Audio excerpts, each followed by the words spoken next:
Mee waaqayyo natti dubbata warreettan. Mee ufti dubbadha waaqayyo natti dubbata jedhama. Hin dubbata waaqayyo.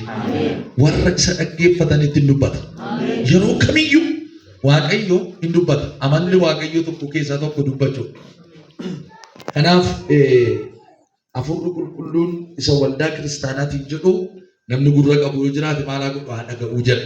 Kanaaf galgala kana waaqayyo gooftaa maalan dubbadhaa saba keetti maal qabadheen ba'aa ergaanaaf kennee jedhee gooftaa koo gaafachaan ture. Hafuurri Qulqulluun deebii naa laate. Ameen. Galgala kana mata dureen irratti dubbadhutu jira. Durseen tiksisiniif kenna. Saatiin keenya yoo deemeyyuu gabaabseen isinii dubbii waaqayyo qoodee kadhannaa bal'aa hin kadhannaa. Wangeelaa Maarqos boqonnaa 9 lakkoofsa 17 kaasee isa jiru dubbisaa akkas jedha. Yommus tuuta sana keessaa namni tokko deebisee fi barsiisaa ilma koo isa hafuura hamaadhaan qabame gara keetti fideera. Hafuurichi iddoodhuma isa qabutti lafaan isa dha'a. Gurbichi immoo oomacha afaan hin iyyaasa ilkaan hin qaraa dhagni isaas qaratti hin goga. Ani illee akka isaan hafuuricha baasaniif bartoota kee gaafadheera. Isaan garuu isaa baasuu hin dandeenye jedhe. Yesuus deebisee isin yaa dhaloota namanne nana amma yoomitti isin bira jiraata? Amma yoomitti ba'aa natti taatu? Gara kootti isa fidaa isaaniin jedhe. Yommus isaan gurbicha gara Yesuusitti fidanii hafuurichis immoo Yesuusin yommuu argee gurbicha wixxifachiisee lafaan dha'ee gangalchiises oomacha afaan hin baasee. Yesuus kun isa qabuun isaa erga yoomiti jedhee abbaa gurbichaa gaafate. Inni immoo deebisee mucummaa isaatii jalqabee yeroo baay'ees isa balleessuudhaaf jedhee ibidda keessa bishaan keessas buuseera. Garuu waan tokko gochuu yoo dandeesse nuufoo nu gargaarii jedhe. Yommus Yesuus yoo dandeesse jettee jedhe nama amanuuf wanti hundinuu hin danda'ama. Ameen jedhama. Beesinu nama amanuuf jedhama. Wanti hundinuu hin danda'ama. Mata duree akkas jedhu irrattan dubbadha. Yoo amante sii ta'a. Mee ameen jedhama. Mee yoo namani naa ta'a jedhama. Waa'ee amantii, waa'ee amanuun dubbadha galgala kana. Kutaa kana keessatti gooftaa Yesuus Kiristoos yeroo qaamaan biyya lafaa kanarra deddeebi'aa ture, foon uffatee wangeela mootummaa Waaqayyoo lallabaa ture. Warra dhibee garaagaraa qaban bilisa baasaa ture. Warra jireenyi isaanii dhukkubaan qabamee rakkachaa turan, hafuuraamaan rakkachaa turan, kallattii garaagaraan warra jireenyi isaanii okkolli keessa jiru fayyisee gargaaraa ture. Kanaaf kutaa kana keessatti Maarqos akka caafeetti maal jedhaa? Barsiisaa gooftaa jedhanii namoonni yeroo sana gooftaa Yesuus hin beeku. Wangeela barsiisa waan ta'eef, dhugaa dubbii Waaqayyoo dubbata waan ta'eef, namoonni kaan raajii jedhu kaan barsiisaadhu akkuma dhufetti Yesuus hin waamu. Kanaaf namichi rakkataan tokko mana isaa keessa rakkinni kan jiru, mucaa isaa rakkina kan qabu seenaa kana sirriitti beektu. Rakkoon mucaa isaa kanaaf fura gaggabdootu irra jira. Ijoollummaa kaaseetu mucaa isaa kana qabee jira. Kanaaf mucaa isaa kana karaa irratti iddoo hundumaatti hin kuffisaa. Hafuura kuffisu tokkotu mucaa kana qabata. Lafa argetti kuffisa mucaa kana. Karaa irratti hin kuffisaa. Ibidda keessatti hin kuffisaa. Bishaan keessatti hin kuffisa. Hafuura hamaadhaan qabame jechuudha mucaa isaa jala. Kanaaf akka hafuurri hamaa mucaa isaa kana qabe beeku. Hafuurri hamaan nama qabnaani mana yaalaa dhaqanii fayyan. Hafuurri hamaan nama qabnaani hiriyaan gooddanyaan homaa furmaata namaa laachuu hin danda'u. Yoo Waaqayyo waaqarraa namaa ka'e malee hafuurri hamaan qoricha qabu. Qorichi isaa yoo jiraate garuu Yesuus Kiristoos duwwaadha. Ameen. Kanaaf ilmi Waaqayyo immoo hojiin isaa inni guddaan hojii seexanaa diiguudha. Hojiin seexanaa kuffisuudha, balleessuudha, lafaan dha'uudha, duwwaa gochuudha, joorsuudha, harka duwwaa hambisuudha, gaddisiisuudha, nama biraa hambisuudha.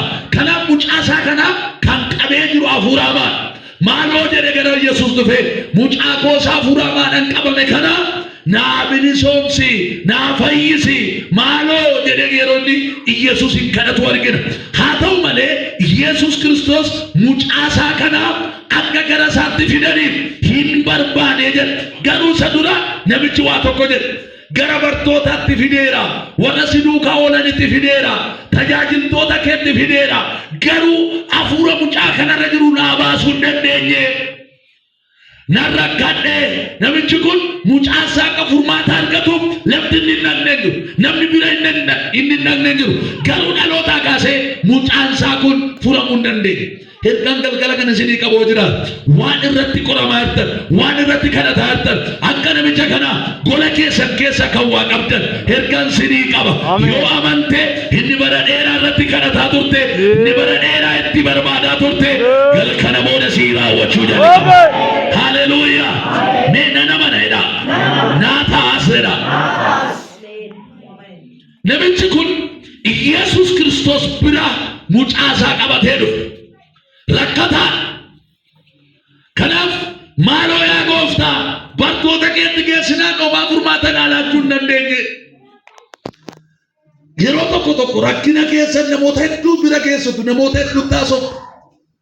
Namni furmaata isinii laa. Yeroo tokko tajaajiltoota hedduu bira homaa furmaata argattan. Tajaajiltoota kana bira fidee namichi kun homaa mucaansaa jijjiiraman argan. Garuu Yesuus Kiristoos isa waan hundumaa gochuu danda'u bira dhufe. Maaloo yoo dandeesse ba'aa mucaa koorra jiru kana naa buusi jedhee. Hin fidee ammas gara isaa abdii kutatee hin galle jaarsi kun. Namichi kun abdii kutatee hin galle. Abdiin kutin hamma barbaade rakkan, hamma barbaade ari'atan, hamma barbaade duwwaa ta'e, hamma barbaade dhibban. Abdiin kutin Waaqayyo galgala keessa si kiisa. Mee ameen jedhame. Mee harka kee ol kaasuu fudhatu dubban Waaqayyo jedhame. Galgala keessa na kiisa jedha. Haleluuyaa. Nama ta'e Waaqayyo kana jedha jedha. Yoo lalamte yoo abdiin kutin, yoo lalamte yoo abdiin kutin, yoo dhiibamte yoo abdiin kutin, yoo joortee dadhabde yoo abdiin kutin. Ani seenaa keenan geeddaraa jedha Waaqa. Ani iddoo keenan geeddaraa jedha Waaqa. Haleluuyaa. Abdii kuteen galee namichi kun hamma Yesuus biran geessa. Gaafa tajaajiltoota kana bira geessu karaan arganne natti fakkaata Yesuus hin arganne. Haa ta'u malee mucaasaa kana waan qabee jiru sirriitti beeka. Hafuura hamaatu mucaa koona jalaa qabee jira. Hafuurri hamaan gaa'ila qabnaan gaa'illi nagaan qabu. Hafuurri hamaan hojii si jalaa qabnaan hojiin kee boqonnaan qabu. Hafuurri hamaan tajaajila kee kadhannaa kee qabnaan wanta hundumaa duwwaa si jalaa godha. Kanaaf mucaasaa kana kan qabee jiru maalidha? Hafuura hamaan. Hafuura hamaa kanaaf immoo qorichi Yesuus duwwaadha. Haleluuyaa. Wanta eebba kee qabe, wanta kakuu kee qabe, wanta mul'ata kee qabe, waan kadhannaa kee qabe, Waaqayyo galgala kanaa kaasee galsii baadhiisa. Mee nama naedha. Wanta eebba koo qabe jedha. Waaqayyo jedhame. Irraanaa geggeessa jedha. Akkanaan jettu siif haa ta'u. Yesuus gooftaadha. Amanuun maaliin? Waa'ee amanuu waan sadin sinitti hima. Amanuu jechuun shakkuu dhiisuu, mamuu dhiisuudha. Namichi kuni bakka Yesuusis furmaata naan qabu hin jenne. Yesuus Kiristoos waa'ee warra namannee dubbateen dhaloota namannee nana hamma yoomittan isin bira jiraadha. Yesuus Kiristoos eenyu wajjin jiraata yoo ta'u warra amanan wajjin. Yesuus Kiristoos eenyu wajjin oolee bula yoo jettan warra amanan. Yoo amante malee Waaqayyoon hin argattu. Yoo amante malee fayyuun hin danda'amu. Yoo amante malee waan yaadde sana bira ga'uu hin dandeessu. Rakkoon namoota amma bara keenya keessa jiran kana maalidha jettan namni baay'een itti lallabama, sitti lallabamu hin amanu. Itti raajama, ergaan hin darbaafi hin amanu. Hin kadhata, yoo fi kadhatu hin amanu. Utuu namanin wanti sii ta'u tokko illee hin jiru. Amanuutu rakkisaa ta'e bara kana. Yoo amante siin jedhe immoo kana booda Waaqayyo. Inni darbee namamu. Yoo amante kana booda sii ta'a siin jedha Yesuus. Nana manaa naa ta'a jedhama. Jedhime nana manaa naa ta'a jedhama. Amanuu jechuun maal jechuun? Shakkuu dhiisuun. Saankoon kaafnee seexana kaane biyya lafaa kaane fooniif dhiiga kaane jenne duwwaa miti. Amanuu jechuun waaqni koo waaqa jechuun waaqummaa isaan shakkiin gaafaman hin hojjeta waaqayyo hin guuta waaqayyo hin danda'a waaqayyo. Kanaaf amanuu jechuun mamuu dhiisu shakkuu dhiisu. Kanaaf waa'ee kadhataa Yaaqoob yeroo dubbatu Yaaqoob boqonnaa tokko lakkoofsa 5 oodatan ilaaltan isin keessaa namni amantiin itti irrate jira. Namni amantiin itti irrate isa fuula ifaanan namaa kennu waaqayyoon haa kadhatu. Keessumaa namni ogummaan itti irrate waaqayyoon haa kadhatu. Akkamittiin amantiidhaan yoo kadhattan sinii kennaa. Amantiin hin kadhanne taanaan homaan argattanii akka namaa bishaan qabu akka namaa garaansaa wallaalamii ta'eeti. Kanaaf utuumaan argatin aman maaliif waan kadhatte ergachuu dadhabde amanuu waan dadhabdeef ergaan sii qaba. Amantee kadhattaa kana booda sii mana asin jirtanila amantee kadhattaa kana booda harka kee gala. Amantee dubbattaa isa dubbatte sana hin argatta. Meedha nama naayedha jireenya koorratti jedha waaqayyo jedhame waan haaraa hojjechuu jalqaba jedha. Siniif haa godhu Yesuus. Ilaa namoota baay'ee mana keerratti waan haaraa jalqaba. Hojii keerratti waan haaraa jalqaba. Warri ameen jette sii ta'eera ameen. Amanuun shakkuu dhiisu hin shakkin. Dubbii waaqayyoon shakkin. Araara waaqayyoon shakkin. Fayyisuu waaqayyoon shakkin. Hoolchuu waaqayyoon shakkin. Waaqayyoo hoolchaadha, fayyisaadha, jiraachisaadha, danda'aadha, geggeessaadha. Haleluuyaa! Hin shakkin waaqayyoon. Meeqa golqas Yesuus hin shakkuudhaan.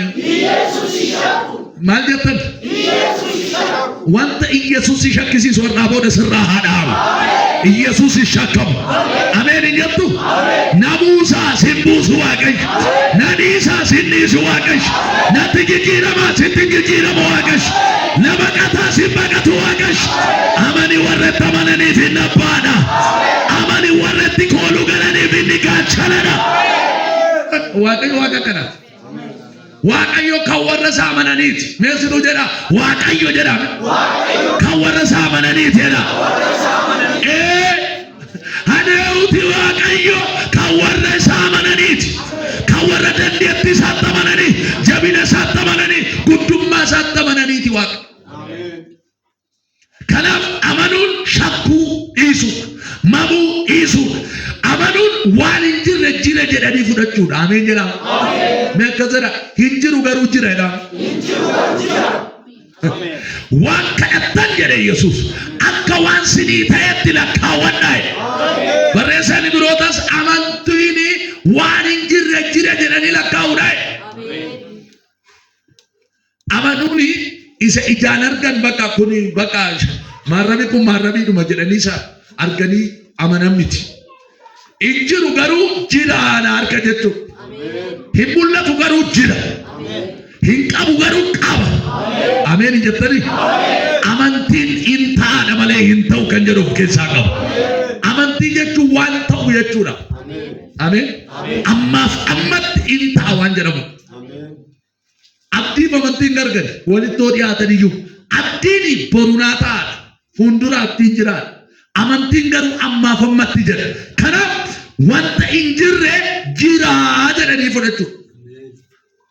Qaaba jedhanii. Jiraachuu waaqayyoo namni amanu yoo jiraate dhuguma Yesuus jira jedha yeroo hundumaa. Yesuus as gidduun jira. Hin amantu. Amanuun kanu. Mee waaqayyoo jira jedhaa. Waaqayyoo jira. Jiraachuu isaa immoo ofirratti argitu. Yeroo hiiku, yeroo fayyisu, yeroo hojjetu. Mee anaaf waaqayyoo jira jedhaa amanaan. Siif eenyu jira? Waaqayyoo jira. Mee dabali amaniiti anaaf waaqayyoo jira jedhaa. Anaaf waaqayyoo jira. Siif waaqayyoo jira. Kanaaf namichi kun dhufee Yesuusin kadhate. Kadhannaa kan gochisiisu amantii. Warri tajaajillu, warri kadhannu, warri mana waaqayyoo dhufnu kan nurraa eegamu amanu. Yesuus Kiristoos isa kana Maatewos keessattis barsiise. Utuu amantii amma ija sanaa bicaa qabaattanii waan baay'ee gochuu dandeessu. Yesuus duukaa oolu amantii hin qaban. Namni amantii hin qabne yoo sii kadhate hin fayyitu. Nagaadhu. namni amantiin qabne yoo tajaajile gatiif baqa bu'aan buusu. Tajaajilaan amantiidhaan, kadhannaan amantiidhaan, waaqessinaan amantiidhaan, wanti amantiidhaan hin hojjetamne hundinuu cubbuudhaan jedhama. Amantiin hojjetu, amantiin kadhatu, amantiin barbaada, amantiin itti dhiyaatu Waaqayyo warra amanan barbaada. Kanaaf amanee namichi kun Iyesuus Kiristoos bira dhufe. Abdiin kutan nuyi abdii kun namni amantiin qabne yeroo hundumaa abdii kutataa. Maalan jedhee namni abdii qabne abdii kutataa. Abdii kuta yeroo hundumaa. Namni abdii amantii qabu garuu yeroo hundumaa abdii qaba. Hin dhaadatu. Anaaf jira, mana koof jira, fayyaa koof jira, har'an rakkadhe, har'an daare, har'an jibbame, har'an tuffatame malee Waaqayyoon koo na kiisa, na wajjin jira, na danda'a, har'aa bangatii qabbale malee galgalli koo guddaadha jedha. Namni amantii qabu maqaa Yesuusiin galgala kana humni amantii sirratti haa dhangala'u. Ameen. Kadhanna galgala kana namoota baay'ee amantiidhaan guutamtu. Mee ameen jedhame. Kun akkamitti argama jedhanii Yesuusin gaafatan kadhachuudhaan jedhe nan sii kadhaa amantiitti guutamtanii galchu. Hin dubbattaa sii ta'a, hin kadhattaa sii ta'a, hin barbaaddaa sii ta'a. Mee naa ta'a jedhame. Yoo amante sii ta'a jedhe Waaqayyo. Akkamitti naa ta'a jette amanii sii jedhe Waaqayyo. Akkamitti milkaa aman, akkamitti eebbifama aman, akkamitti mo'adha aman.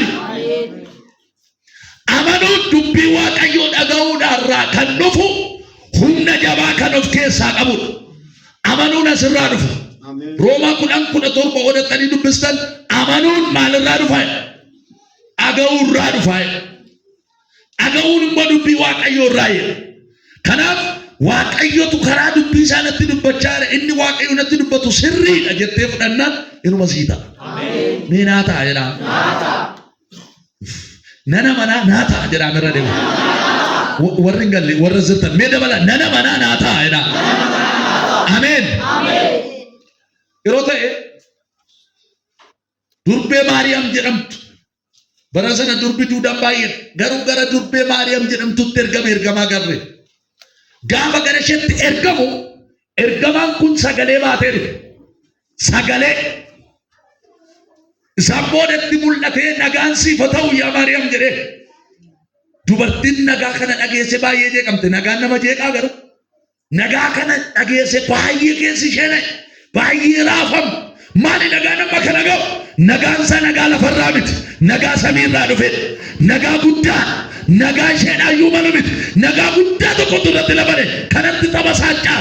Sanarraa kan ka'e nagaan siif haa ta'u gaafattiin jedhu. Haleluuyaa.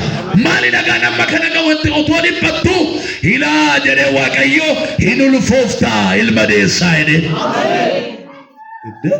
Ay sila kaadhimummaa keessa jira aadaa fuuldura kana hiruun kun odisuma natti masiiti. Miti utuu gaa'ilatti hin seenin ulfooftu. Ilma hindees amma dhagaa jirti ilaala. Itti himamaa jira. Gurra ishiirratti ergamaan itti lallabaa jira. Sanarraa kan ka'e akka namaatti gaaffii tokko gaafatte. Iddee anoo silaa gaa'ilan godhanne. Anoo silaa mana hin qabu dhiiran beeku. Kun akkamitti ta'uu danda'a jettee. Samboon ergamichi isa yaadda'in afurri Waaqaa sirra bu'aa. Uffay maqaa Yesuusiin namni milkaa'u nama akkamiiti beektaa? Namni amanu nama akkamiiti? Nama afurri Waaqaa irra bu'edha. Guyyaa kanaa kaasee afurri ulfinaa sirraa bu'u. Afurri nagaa, afurri boqonnaa, afurri eebbaa. Ameen jedhi sirraa bu'u Yesuus. Sirra bu'aa jedhetti. Firri keeshii dhabduun turte Elzaabeetiyyuu bara dulluma isheetti Waaqayyo ishee yaadate. Har'a erga ulfooftee isheen ji'a ja'affaadha. Erga jaartiin ulfoofte anoo silaa dargaggeettiidha jechuu ishee namne inni Waaqayyo jedhe naaf haa ta'u jedhe.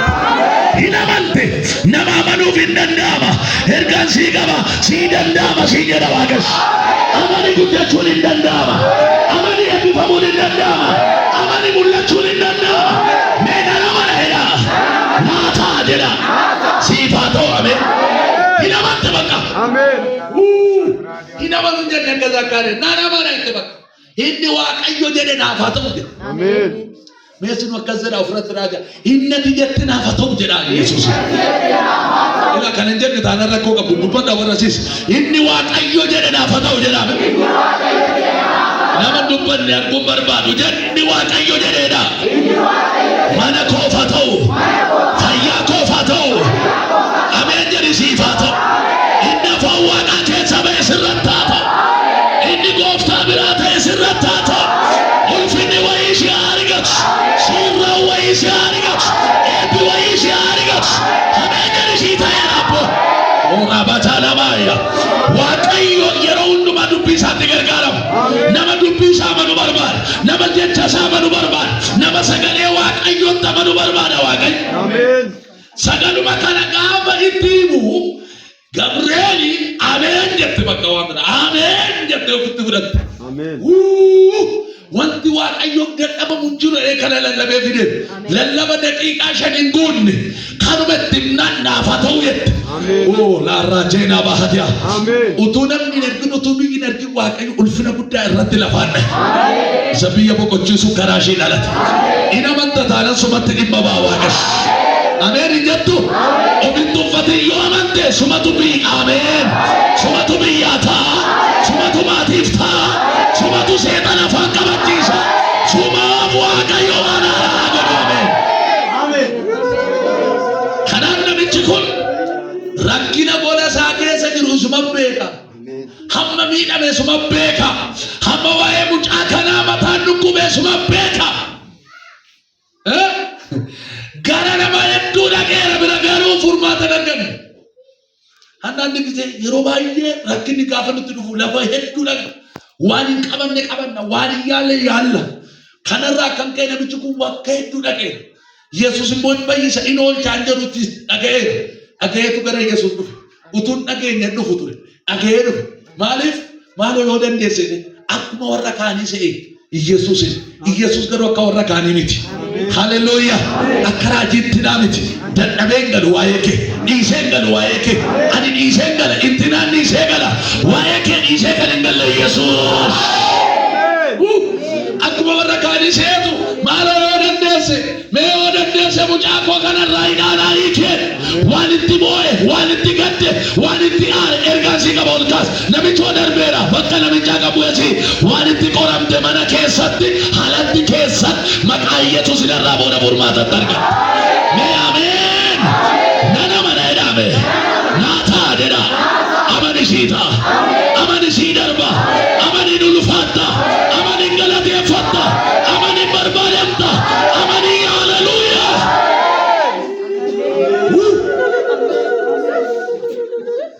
Yoo dandeesse jette nama amanuufuu hin danda'ama ana miti jedhe Yesuus. Nama amanuuf kan milkaa'u nama amanuuf sin hin jedhe. Maaliif milkaa'uu dadhabne? Maaliif bakka barbaanne ga'uu dadhabne? Hin amanu. Nutti lallabama hin amanu. Nutti raajama hin amanu. Bakka yeroo baay'ee waan nuyi hin jenne jiru garuu hin amanu. Yoo dubbattan amantiin dubbadha. Yoo kadhattan amantiin kadhadha. Yoo barbaaddan amantiin barbaada. Naa ta'a laata jechaa shakkaan kadhatina. Hin ta'a jechaa kadhadha. Nan barbaadama jechaa kadhadha. Amantiin an ofirratti dubbadha. Gaafa sana Waaqayyo ilaa nama amantii argadheera sii jedha. Jecha amantii haleluuyaa. Uffe meerka kee ol kaase. Ishoo sagalee tokko naa dhufe. Waan kana dura hin taanetu sii ta'a sii jedha waan. Ela fudhadhaa ergaa labbaan ergaa. Waan kana dura sii ta'uu didetu sii ta'a sii jedha. Waan itti rakkatte, waan itti qophoose, waan itti qoramte, waan itti aboon ta'u jechaa turte sana itti shakkiin jedha waan. Itti muramaa shakkiin jedha waan. Amen. Maaliif amanuun nu barbaachisa? Karaa ittiin Waaqayyo nu gargaaru keessa amanuun tokko. Kanaaf amanuun nurra jira.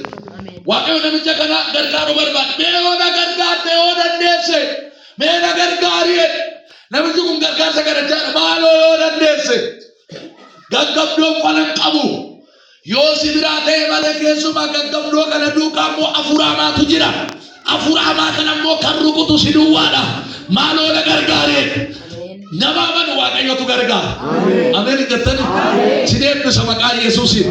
Biyya keessatti gargaarsa namni keessatti gargaaran. Oolaa baadana. Ameen jedhama kun. Gargaarame dhiyoo kanaas. Gargaarame torbee kana. Gargaarame ji'a kana.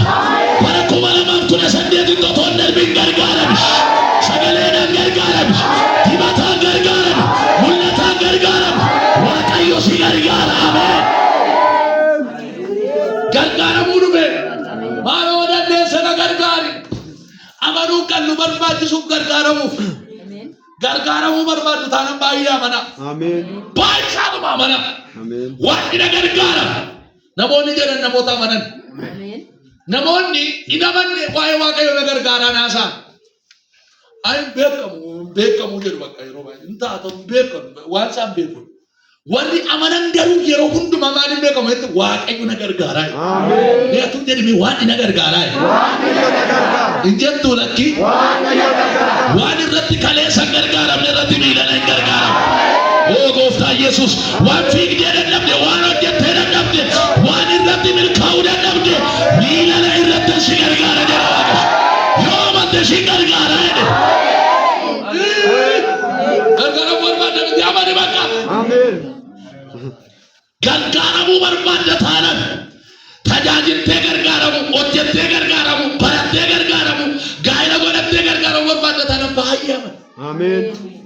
Bakka icciitiin milkaa'inaa icciitiin gargaaramu amanu. Ameen. Sambooda gooftaan yoo dandeesse maal jettareedhe. Haleluuyaa. Ameen. Nama amanuufuu hin danda'ama. Ameen. Maaliif amanna? Karaa ittiin fayyinu keessaa isa tokko waan ta'eef. Ameen. Namichi kun mucaasaa maal barbaada? Fayyina barbaada. Namoonni nama birrii of harkaa qabanitti badaa dandeettii beekummaa waaqayyootti badaa namanan. Ayi rakkoo yoo ta'u baate deemeen of yaachisa birriin jira, horiin jira, manni jira, nan gurguradhaa. Namoonni baay'een namoonni fayyan namoota akkamitti beektu? Namoota badaa namatti hirkatan hin qabu. Namoota badaa waan ittiin yaalaman hin qabu. Namoota akkasiiti yeroo baay'ee kan fayyee dhugaa ba'u. Dubartittiin fayyitee dhugaa baate waggaa 10 rakkatte sun waan qabdu fixannaa naman.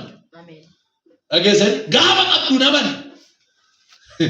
Dubbuu irratti ogeessa qorichaa hunda bira dhaqxee fayyuu hin dandeenye.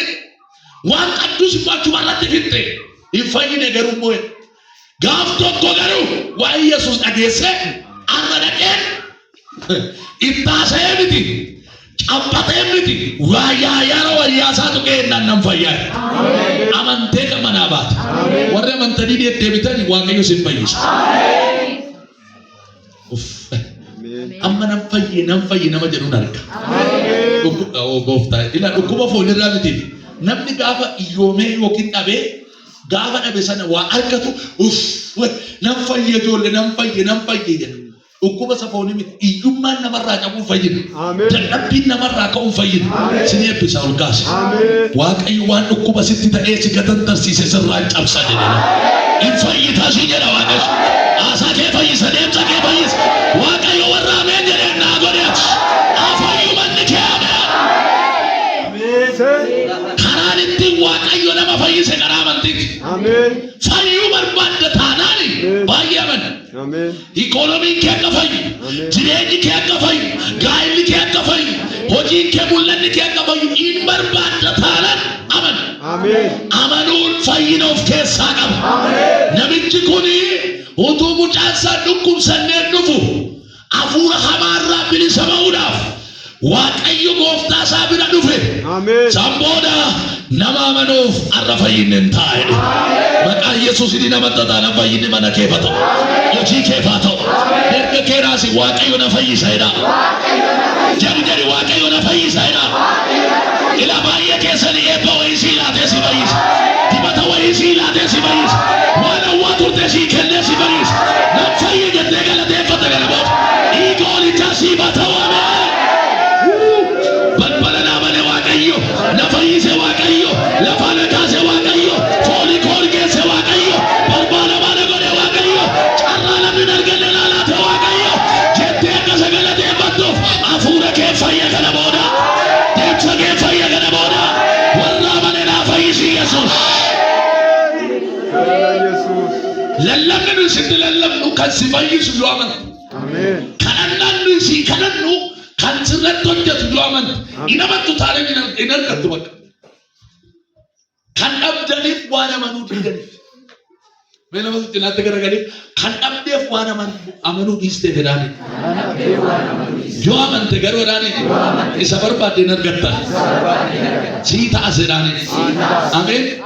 Gooftaan yeroo baay'ee akka amantii kee siif haa ta'u. Akka amantii kee sii ta'eera. Naaf ta'ee waa naa ta'ee arguun barbaada walitti dhuwa. Fixaan jira la. akkuma waan haa ta'u barbaade jireenya koo keessatti ta'uu dide miti baay'ee yeroo baay'ee itti yaadi amma ergaa sii darbaa jira wanta ta'uu dide sanatu sii ta'a galaboon sii ta'a siif bara olmaa baratee ta'uu dide nagadee ta'uu dide raajee ta'uu dide waldaa dhaqee ta'uu dide siif hin ta'a sii jedha Yesuus meenaaf hin ta'a jedhame tajaajilli siif hin ta'a hojiin siif hin ta'a gaa'illi siif hin ta'a haleluuyaa sii ta'a bara Yesuus eenyu fakkana hiisii sun beeku ormaa yoo ta'uu dide sii ta'a yaantee kan orma dide sii galuu sin dhibu sii ta'a jiruu sii ta'a sii maa ta'u bara Yesuus namoonni naa ta'uu dide baradhee naa ta'uu dide hojjedhee naa ta'uu dide ijaarradhee naa ta'uu dide naa ta'uu dide naa ta'uu dide naa ta'uu dide suuqii bane naa ta'uu dide manaan baashaa wayii bane naa ta'uu dide kana godhe naa ta'uu dide biyyarra joore naa ta'uu dide kana booda naa ta'uu dide naa ta'uu dide jettu ela amani sii jedha Waaqayyo naa ta'e jettee tara taraa dhugaa baata haleluuyaa kadhanni naa ta'e lallabni naa ta'e faarfannaan naa ta'e hojjennaan naa ta'e kadhannaan naa ta'e akka jettutti sii baabana moorraa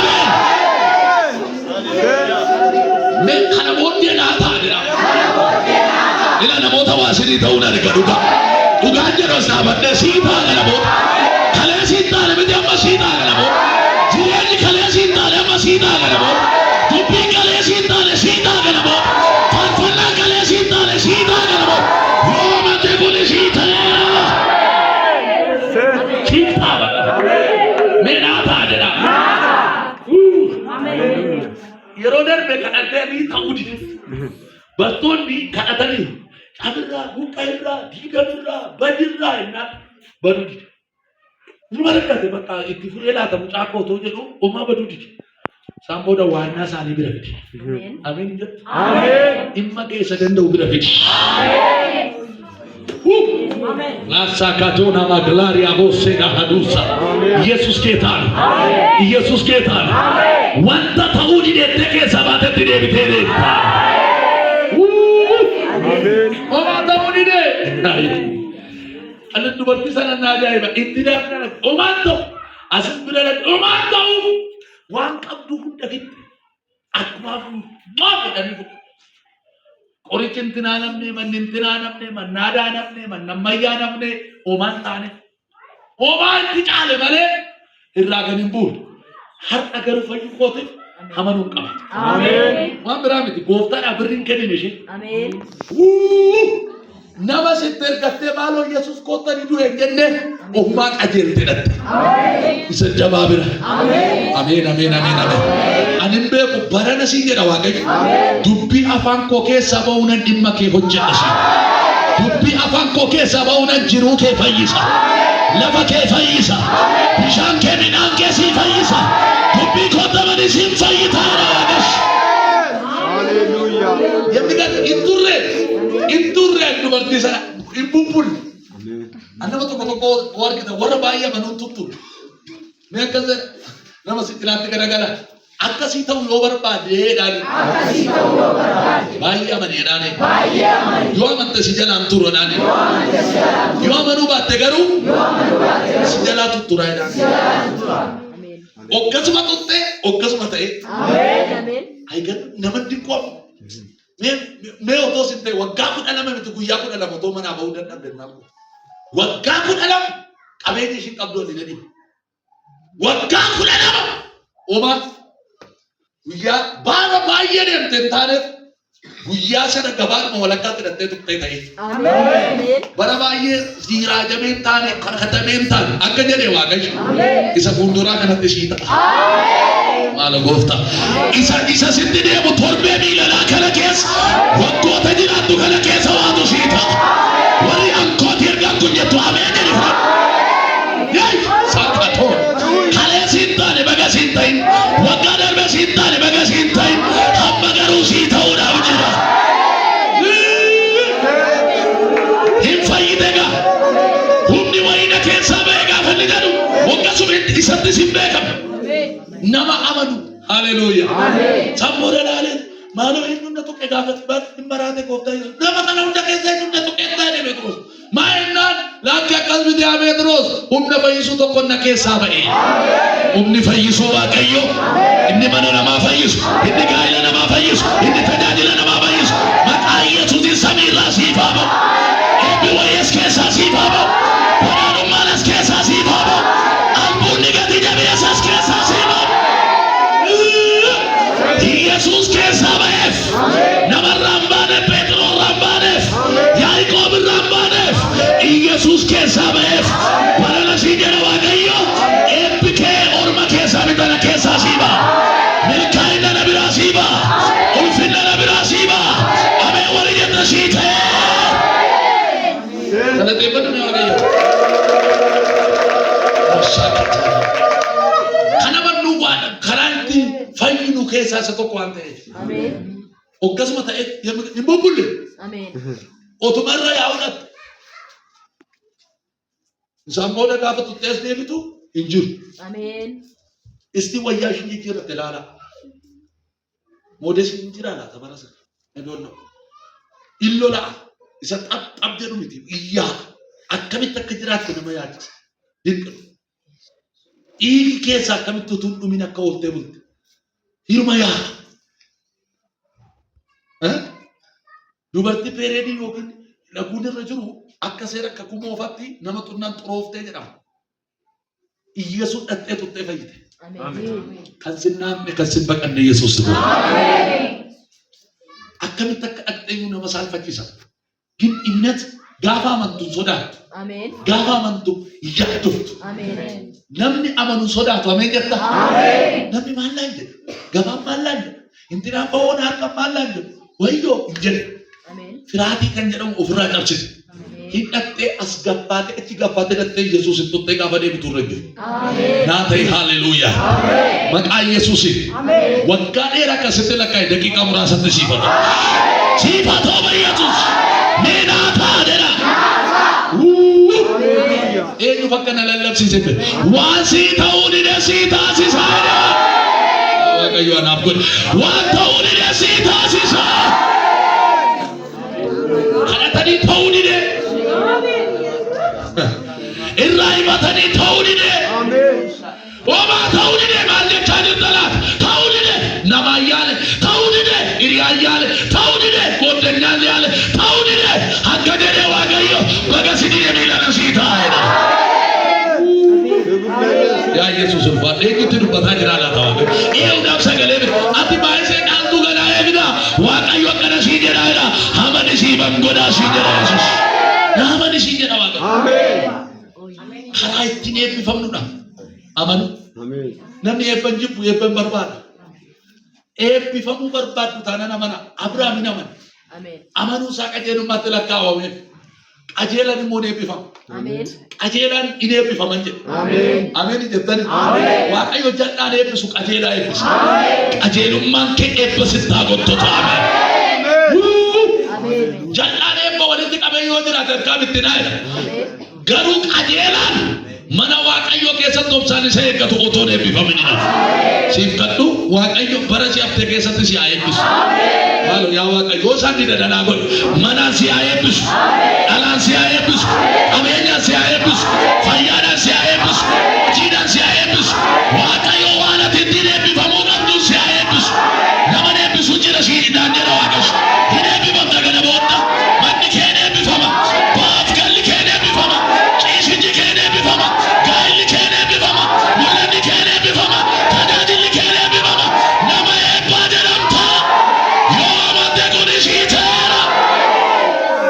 Jaarsama waggaa dhibba guututti hirumaa mana.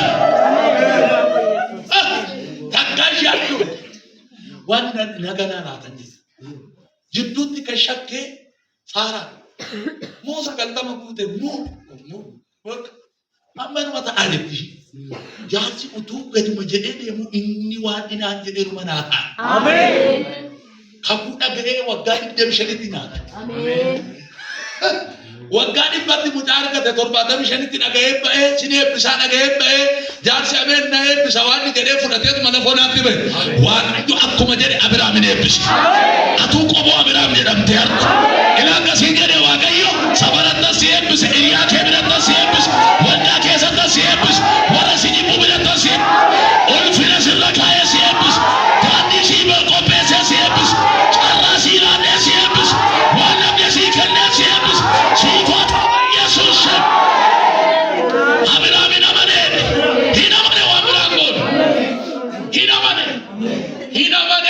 eebbifama. Ameen.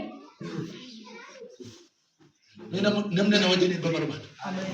Eebbuma barbaada yaa Waaqayyo. Yaabes akkene na eebbisi maaloo yaa Waaqayyo jedhee.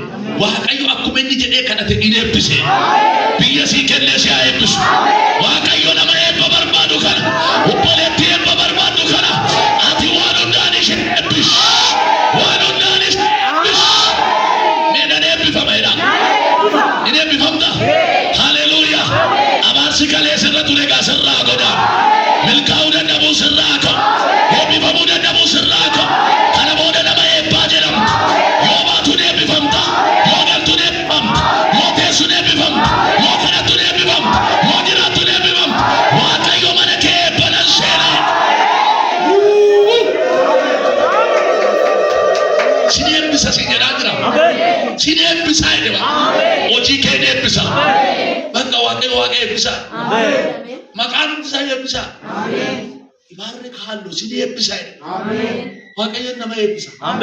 Dhuguma sinitti mana eebbisa. Hojii namaa kenna. Fayyaa namaa kenna.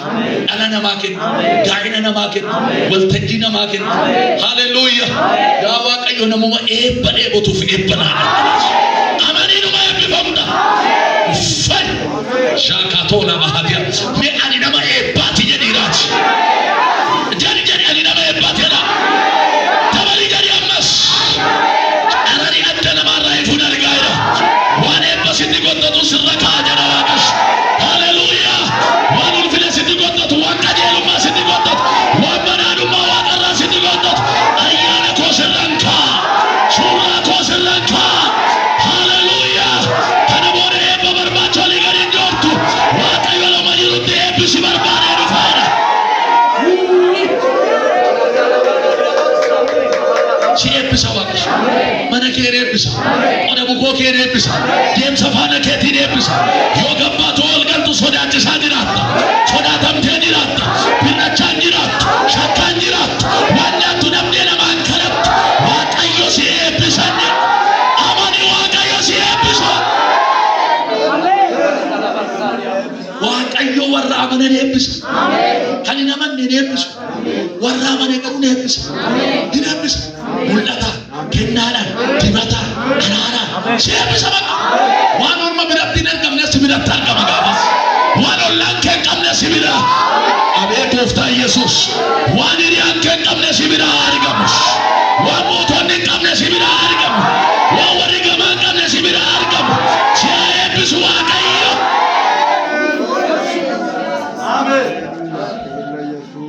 Uffat. Waaqayyo akka nu amannu maaliif barbaada beektu? Amanuudhaan moo'ichaan dhufa waan ta'eef. Amanuudhaan eebba dhufa, amanuun fayyina dhufa, amanuun gargaaramuu dhufa. Sheenumaan sitti amanuudhaan moo'ichaan dhufa. Hafuura hamaa kana baasee dheetti keessa. Hafuurri hamaan kan sii bahu jireenya kee keessa, hojii kee keessa, gaa'ela kee keessa, fayyaa kee keessa. Hafuurri hamaan hin qaba, gaa'ela qaba, hojii qaba, sammuu qaba, fayyaa qaba, dhiiga qaba, sukkaara jedhe, damgiffiiti jedhe. Waan baay'ee nama keessa galchee rakkisu seexanaan hin korte caala. Hin qaba dhaqe hojii qaba, sammuu qaba, barnoota qaba, faayinaansii qaba, daldala qaba. Gooftaan Yesuus immoo hafuura hamaa baasa. Warra amantii qabantu hafuura hamaa baasa. Hafuurri hamaan nama hundaan ba'u. Nama amantii qabu garuu hafuurri hamaan hin ba'a. Hafuura hamaa baasu warri barbaadan baay'ee amana. Biyya lafaa bu'uu warri barbaadan baay'ee amana. Humni ittiin biyyi lafaa mo'ame amantii keenya jedhe Yohaannis. Amantiidhaan moona. Seexana kan moone koo chilootaaf dandeettii barnoota keenya nu doon taane amantiidhaan. Hafuura Waaqayyo nuu kenneen ani injifadhe qaalluun dandanda'u, budaan dandanda'u, dibdibiin dandanda'u kan jechuu dandeenye koo amantiidhaan. Warri amantii qaban yoomuu kufan hin kuffisu malee. Yoomuu mo'aman hin mo'atu malee.